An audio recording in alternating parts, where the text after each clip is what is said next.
नमस्कार दोस्तों, बैसाखी के दिन 13 अप्रैल 1919 को ब्रिटिश एम्पायर ने भारत के सीने को गोलियों से छलनी कर दिया था। लगभग 1500 से भी ज्यादा लोगों की जानें चली गई थी या यूं कहीं तो शहीद हो गए थे, जिसमें बच्चे थे, महिलाएं थी, आम जनता थी या बुजुर्ग व्यक्ति तक शामिल थे। 7 साल का बच्चा भी वहां पर मौजूद था जिनको गोलियों से छलनी कर दिया गया था। निहत्थे लोगों के ऊपर गोलियां बरसाई थी ब्रिटिश एम्पायर के द्वारा, जिसको जलियांवाला बाग हत्याकांड के नाम से हम लोग जानते हैं।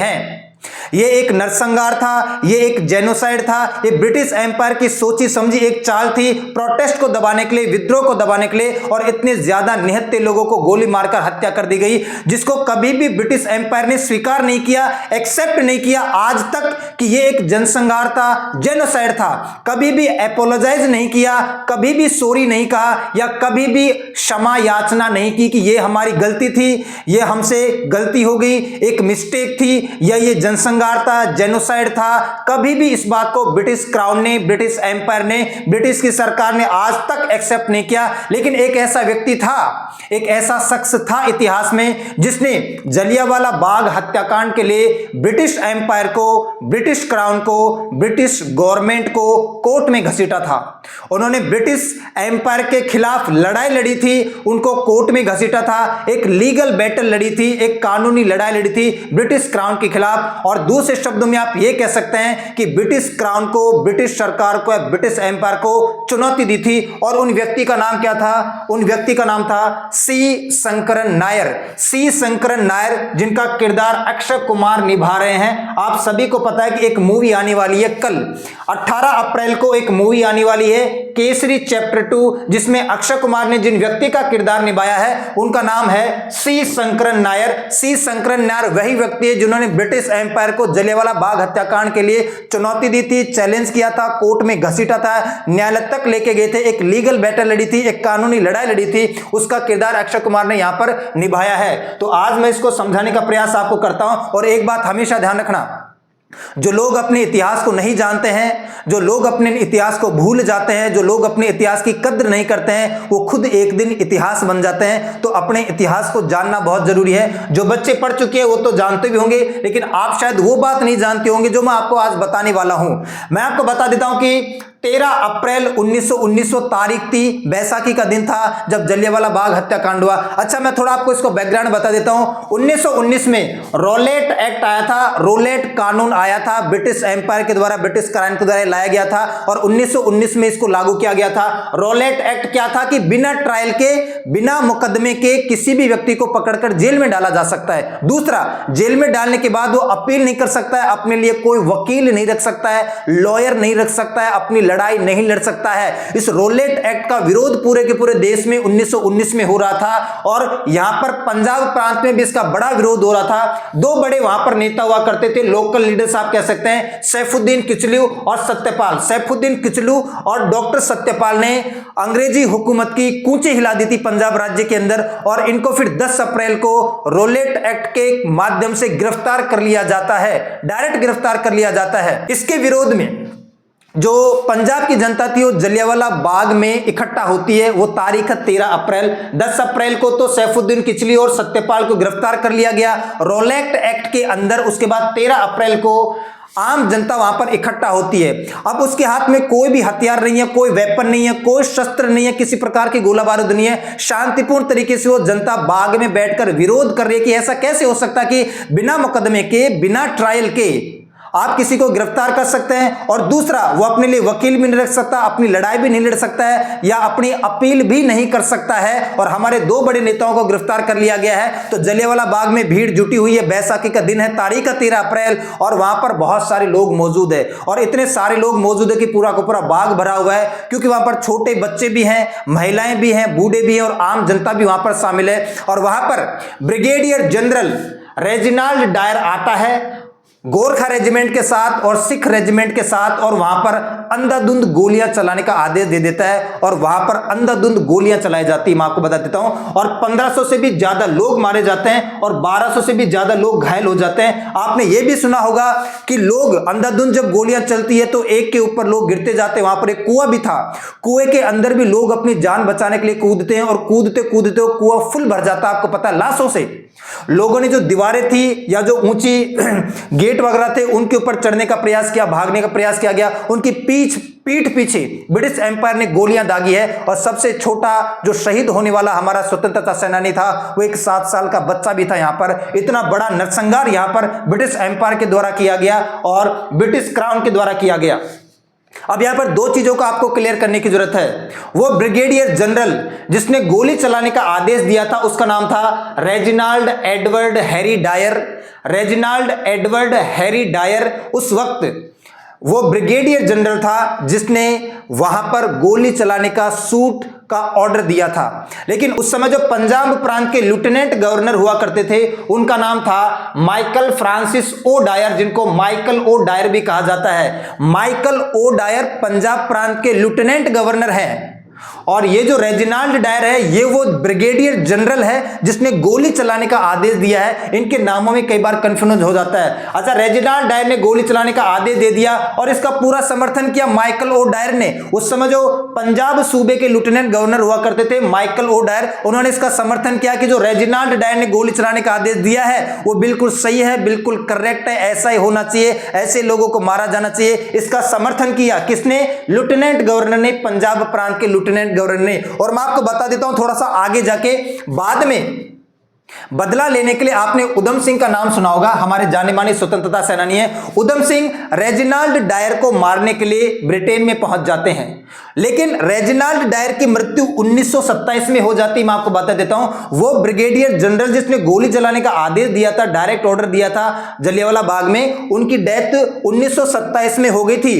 तो उधम सिंह मारने तो इनको जाता है लेकिन इनकी तो डेथ हो जाती है। तो फिर उधम सिंह किसको मारते हैं? उधम सिंह मारते हैं लेफ्टिनेंट गवर्नर ऑफ पंजाब, जो उस समय 1919 में पंजाब प्रांत का लेफ्टिनेंट गवर्नर हुआ करता था। जलियांवाला बाग हत्याकांड के टाइम पे उनको निपटाने का काम करते हैं। कौन? हमारे उधम सिंह। 13 मार्च 1940 वो तारीख थी, 13 मार्च 1940 को जाकर 21 साल बाद, जलियांवाला बाग हत्याकांड के 21 साल बाद उधम सिंह के द्वारा आपको पता है कि इसको मारा जाता है, क्योंकि इसकी तो पहले डेथ हो जाती है। माइकल ओ डायर को मारा गया था उधम सिंह के द्वारा, ये आपको विशेष रूप से ध्यान रखना है। और बाद में फिर उधम सिंह को फांसी भी दे दी गई थी, फांसी पर भी चढ़ा दिया गया था 1940 में। और इनका भी एक किरदार निभाया है आपने, इनका तो नाम सुना होगा, जाने माने एक्टर हैं, इनको क्या नाम है? विक्की कौशल। विक्की कौशल की एक मूवी आई थी 2021 में, सरदार उधम सिंह, उसमें आपने इसको डिटेल में देखा था।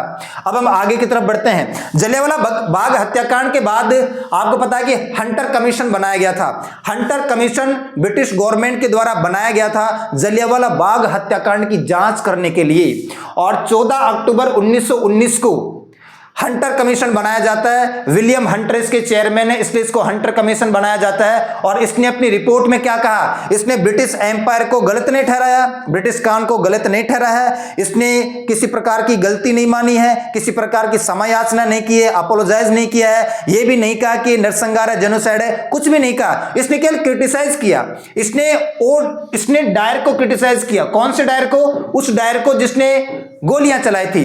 रेजिनाल्ड डायर जिसने जलियांवाला बाग में गोलियां चलाने का आदेश दिया था, उसकी इसने आलोचना की, क्रिटिसाइज किया केवल कि भाई उसने जनता को तितर बितर करने के लिए समय नहीं दिया, जाते ही गोलियां चला दी, बहुत ज्यादा गोलाबारी कर दी, इतनी ज्यादा गोलाबारी नहीं करनी चाहिए थी इसको। और बाद में यह भी निष्कर्ष निकाला कि इसने अपनी शक्तियों का गलत दुरुपयोग किया है। बस इतना कहा, क्रिटिसाइज किया हंटर कमीशन ने, बाकी कुछ भी नहीं हुआ। 1920 में इसने अपनी रिपोर्ट पेश की थी हंटर कमीशन ने, और रिपोर्ट में यही सब कहा है। ना ही इसको जेनोसाइड कहा गया, नरसंहार कहा गया, ना ही अपनी गलती मानी, ना ही अपनी गलती को स्वीकार किया, ना ही अपोलोजाइज किया, ना ही सॉरी बोला, कुछ भी नहीं कहा, केवल और केवल क्रिटिसाइज किया था हंटर कमीशन ने। ये हम हिस्ट्री में पढ़ते हैं। उसके बाद में इंडियन नेशनल कांग्रेस ने भी एक नॉन ऑफिशियल कमेटी का गठन किया था अपने स्तर पर जलियांवाला बाग हत्याकांड की जांच करने के लिए। अंग्रेजों के द्वारा तो हंटर कमीशन बनाया गया था और इंडियन नेशनल कांग्रेस के द्वारा एक नॉन ऑफिशियल कमेटी को यहां पर बनाया गया था जलियांवाला बाग हत्याकांड की जांच करने के लिए। मैं आपको बता देता हूं। और जलियांवाला बाग हत्याकांड के बाद आपको पता है कि रविंद्रनाथ टैगोर ने नाइटहुड की उपाधि को त्याग दिया था। महात्मा गांधी ने भी केसर ए हिंद की उपाधि को त्याग दिया था। और यहां पर कांग्रेस ने यहां पर जब जांच की बड़े पैमाने पर, तो उसने ब्रिटिश एम्पायर को जो है वो दोषी ठहराया, रेजिनाल्ड डायर को दोषी ठहराया, कुख्यात अपराधी बताया, इनह्यूमन वर्क बताया। और उसके बाद में आपको पता है कि जलियांवाला बाग हत्याकांड के बाद में पूरे के पूरे पंजाब में मार्शल लॉ लगा दिया गया था। तो मार्शल लॉ क्यों लगाया गया, यह बात की कांग्रेस ने, बाकी इससे भी कुछ ज्यादा नहीं हुआ। तो हंटर कमीशन अंग्रेजों ने बनाया था और कांग्रेस ने भी एक कमेटी का गठन किया था जिसने भी इसकी जांच की थी। उसके मेंबर कई बार आपसे पूछ ले जाते हैं कि वो कमेटी जिसने जलियांवाला बाग हत्याकांड की जांच की थी उसके मेंबर कौन थे। मोतीलाल नेहरू, सीआर दास और अब्बास तैयब जी, एमआर जयकर, गांधी जी, ये सारे के सारे इसके मेंबर हुआ करते थे। अब हम बात करते हैं कि जो लीगल बैटल लड़ी है या कानूनी लड़ाई लड़ी है ब्रिटिश गवर्नमेंट के खिलाफ, ब्रिटिश एम्पायर के खिलाफ, ब्रिटिश क्राउन के खिलाफ जलियांवाला बाग हत्याकांड को लेकर, उन व्यक्ति का नाम है सर चेतुर शंकरन नायर। चेतुर शंकरन नायर बहुत बड़े आदमी बेटा, इनके बारे में आपको जानना चाहिए।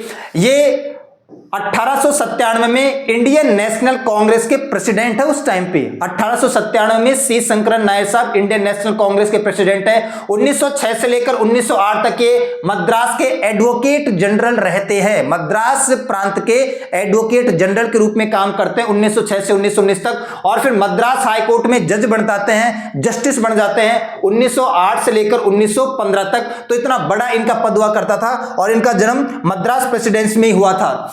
जलियांवाला बाग हत्याकांड के बाद इन्होंने कुछ दिन बाद इन्होंने इस्तीफा दे दिया। किस पद से? ये एकमात्र ऐसे व्यक्ति हुआ करते थे उस टाइम पे जलियांवाला बाग जब हत्याकांड हुआ था 1919 में, एकमात्र ऐसे व्यक्ति थे जो वॉइसरॉय में एग्जीक्यूटिव काउंसिल के मेंबर हुआ करते थे। जो वॉइसरॉय का, यानी जो वॉइसरॉय मतलब उस समय भारत को चलाने वाला जो सबसे बड़ा पद हुआ करता था, वॉइसरॉय का जो एग्जीक्यूटिव काउंसिल हुआ करता था उसका एक मेंबर हुआ करता था सी शंकरन नायर। इन्होंने एग्जीक्यूटिव काउंसिल वॉइसरॉय का ये जो मेंबर का पद था इसको त्याग दिया था। और इसका रेस्पॉन्स क्या देखने को मिला, इन्होंने जब त्याग पत्र दिया, बहुत बड़े आदमी हुआ करते थे, एकमात्र ऐसे व्यक्ति जो वॉइसरॉय के एग्जीक्यूटिव काउंसिल में मेंबर बने हुए हैं इंडियन, इन्होंने जैसे रेजिग्नेशन दिया, यहां से त्याग पत्र दिया एग्जीक्यूटिव काउंसिल के मेंबर से, उसके बाद में ही न्यूज में हेडलाइन बन गई। और उसके बाद में पंजाब से मार्शल लॉ को लिफ्ट कर लिया गया, मार्शल लॉ को उठा लिया गया था, हटा दिया गया था इनके रेजिग्नेशन के बाद में। और फाइनली ब्रिटिश एम्पायर को हंटर कमीशन का गठन करना पड़ा इसकी जांच करने के लिए। बाकायदा इनके रेजिग्नेशन के बाद हो रहा है, ये इतने बड़े आदमी है कि इनके रेजिग्नेशन से पंजाब में मार्शल लॉ हटा दिया गया है। और जो पंजाब जो ब्रिटिश गवर्नमेंट है उसने फिर हंटर कमीशन का गठन किया जांच करने के लिए। अब हम बात करते हैं कि कब इन्होंने लड़ाई लड़ी। 1922 में गांधी और अराजकता के नाम से इन्होंने ब्रिटिश गवर्नमेंट को क्रिटिसाइज करने के लिए एक आर्टिकल जारी किया। और उस आर्टिकल को जारी करने के बाद इन्होंने डायरेक्ट ब्लेम किया Michael O'Dwyer. Michael O'Dwyer कौन है? ये पंजाब प्रांत का लेफ्टिनेंट गवर्नर है। उसको डायरेक्ट ब्लेम किया, डायरेक्ट दोषी ठहराया कि जलियांवाला बाग हत्याकांड के लिए यही व्यक्ति जिम्मेदार था। अच्छा, उनको जब डायरेक्ट ब्लेम कर दिया तो माइकल ओ डायर से बात पची नहीं और उन्होंने फिर इनको कोर्ट में बुलाने का आदेश दे दिया कि मैं आपके ऊपर मानहानि का केस करता हूं। कौन कर रहा है मानहानि का केस? माइकल ओ डायर मानहानि का केस कर रहे हैं, डिफेमेशन का केस कर रहे हैं सी शंकरन नायर के ऊपर कि तुमने मेरे ऊपर इतना बड़ा इल्जाम कैसे लगा दिया, इतना बड़ा आरोप कैसे लगा दिया कि जलियांवाला बाग हत्याकांड के पीछे मैं हूं। तो उन्होंने कहा कि मैं तुम्हें कोर्ट में घसीटूंगा और माइकल ओ डायर ने फिर इनको कोर्ट में ले जाने का आदेश दिया। और यहां पर माइकल ओ डायर के बाद हमारे जो शंकरन नायर हैं वो भी पूरी तैयारी के साथ कोर्ट में पहुंच जाते हैं। तो 1922 में फिर ये बैटल लड़ी जाती है, लड़ाई लड़ी जाती है। किंग्स बेंच ऑफ लंदन में लड़ाई लड़ी जाती है। लगभग 5 सप्ताह तक ये मुकदमा चलता है, ट्रायल चलता है। यहां पर सी शंकरन नायर ने वो सभी सबूत पेश किए कि भाई आर्मी को शूटेड साइड का ऑर्डर क्यों दिया गया था, पहले भीड़ को वहां पर हटने का आदेश क्यों नहीं दिया गया था, इतनी ज्यादा मात्रा में गोलियां क्यों चलाई, यहां पर ब्रिटिश सरकार की जो नृशंस हत्या थी, एट्रोसिटीज थी, जो जुल्म उत्पीड़न भारतीयों के ऊपर क्यों जलियांवाला बाग हत्याकांड को साजिश दिया गया, सारी की सारी दलीलें रखी गई। लेकिन वो तो अंग्रेज थे, यहां पर इनकी हार हो जाती है। सी शंकरन नायर ने 1922 में लगभग 5 सप्ताह तक ये केस लड़ा था और यहां पर ये लॉस्ट कर जाते हैं, इनकी हार हो जाती है। अच्छा, इनकी हार के बाद जो न्यायालय है, ब्रिटिश न्यायालय ने इनके ऊपर 500 यूरो का या पाउंड का क्या लगाया, फाइन लगा दिया कि तुमने कोर्ट का टाइम बर्बाद किया। सी शंकरन नायर, तुमने कोर्ट का टाइम बर्बाद किया है, न्यायालय का टाइम बर्बाद किया है, मानहानि का आरोप लगाया है माइकल ओ डायर के ऊपर, जो कि दोषी नहीं है, और हम तुम्हारे ऊपर 500 रुपए का जुर्माना भी लगाते हैं। जुर्माना भी इनके ऊपर लगा दिया गया था कोर्ट के द्वारा। अच्छा, यहां पर फिर माइकल ओ डायर इनको ऑफर देते हैं कि सुनो सी शंकरन नायर, कोई बात नहीं, तुमने मेरे ऊपर मानहानि का केस लगा दिया और हमने लड़ाई लड़ी, लेकिन ये जो 500 रुपए का जुर्माना तुम्हारे ऊपर लगाया गया है, मैं इसको छुड़वा सकता हूं अगर तुम माफी मांग लो मुझसे। अगर तुम मुझसे माफी मांग लेते हो तो मैं ये 500 रुपए का जुर्माना जो तुम्हारे ऊपर लगा है, मैं इसको माफ करवा दूंगा। सी शंकरन नायर ने मना कर दिया कि कोई माफी वाफी नहीं है, 500 रुपए का जुर्माना दे दूंगा मैं, कोई बड़ी बात नहीं है। तो ये लीगल बैटल लड़ी थी और इसकी जानकारी हमें कहां से मिलती है? एक किताब है, the case that shook the British Empire. वो केस जिसने ब्रिटिश एम्पायर को शॉक कर दिया था, ब्रिटिश एम्पायर की जड़ें हिला दी थी। और one man fight for the truth about the Jallianwala Bagh massacre के लिए एक आदमी ने बहुत लंबी लड़ाई लड़ी थी, उनका नाम था सी शंकरन नायर। और ये किताब 2019 में पब्लिश होती है बच्चों। अब इसका नाम एग्जाम में पूछा जा सकता है, 2019 में किसने लिखी है? ये जो सी शंकरन नायर है ना, उनके पड़पोते ने किताब लिखी है। सी शंकरन नायर साहब के जो पड़पोते हैं वर्तमान में 2019 में उन्होंने किताब लिखी है और उसमें उनका साथ दिया है उनकी वाइफ ने भी। सी शंकरन नायर के पड़पोते और उनकी वाइफ ने, पड़पोते की वाइफ ने किताब लिखी है और इससे हमें ये जानकारी मिलती है। और सी शंकरन नायर का रोल कौन निभाएंगे? अक्षय कुमार। अब ये मूवी देखना बड़ा इंटरेस्टिंग होगा कि कैसे कैसे केस को लड़ा गया होगा, क्या क्या दलीलें दी गई होगी। इन्होंने तो पूरी किताब को पढ़ रखा और इनको सब कुछ पता है कि क्या क्या उस टाइम पे हुआ होगा।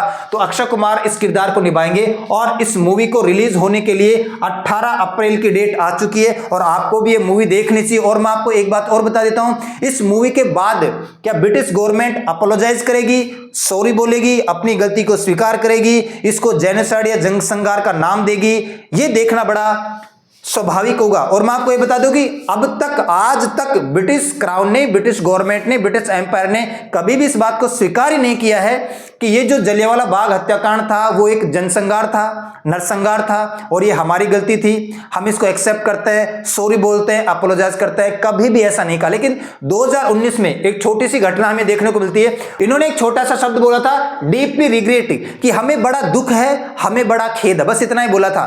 इन्होंने कोई अपोलोजाइज नहीं किया है, कोई सॉरी नहीं बोला है, किसी प्रकार की क्षमा याचना नहीं की है। 2019 में उस वक्त की प्रधानमंत्री थेरेसा मे के द्वारा इतना जरूर बोला गया था कि डीपली रिग्रेट, हमें बड़ा खेद है इस घटना का। अच्छा, उस टाइम पे थेरेसा मे जब गवर्नमेंट में हुआ करती थी, जो अपोजिशन पार्टी के 80 एमपी हुआ करते थे, उन्होंने एक लेटर में यह बोला था कि फुल अपोलॉजी होनी चाहिए, हमें खेद है, इतने से काम नहीं चलेगा। अपोजिशन पार्टी के मेंबर्स, ब्रिटेन की अपोजिशन पार्टी के मेंबर्स उस टाइम पे ये बोल रहे थे थेरेसा मे को कि केवल हमें खेद है, इस बात से काम नहीं चलेगा, आपको फुल अपोलॉजी लेनी पड़ेगी या पूर्ण रूप से बताना पड़ेगा कि हमारी गलती थी, हम अपनी गलती मानते हैं, हमें माफ कर दो, हमें क्षमा कर दो कि हमसे उस टाइम पे गलती हो गई थी। जलियांवाला बाग हत्याकांड एक नरसंहार था, एक जेनोसाइड था। तो इन्होंने केवल इतना बोला था थेरेसा मे ने कि डीपली रिग्रेट, केवल और केवल हमें खेद है। इससे ज्यादा आज तक के इतिहास में कभी भी ब्रिटिश क्राउन के द्वारा, ब्रिटिश सरकार के द्वारा, ब्रिटिश गवर्नमेंट के द्वारा कभी भी क्षमा याचना नहीं की गई, कभी भी अपोलोजाइज या सॉरी नहीं बोला गया है। तो अब देखना होगा कि इस मूवी के बाद क्या होता है, आपकी इसके ऊपर क्या राय है, कमेंट में जरूर बताना। तो आज के लिए इतना ही करते हैं, मिलते हैं नेक्स्ट क्लास में, तब तक के लिए सभी को धन्यवाद।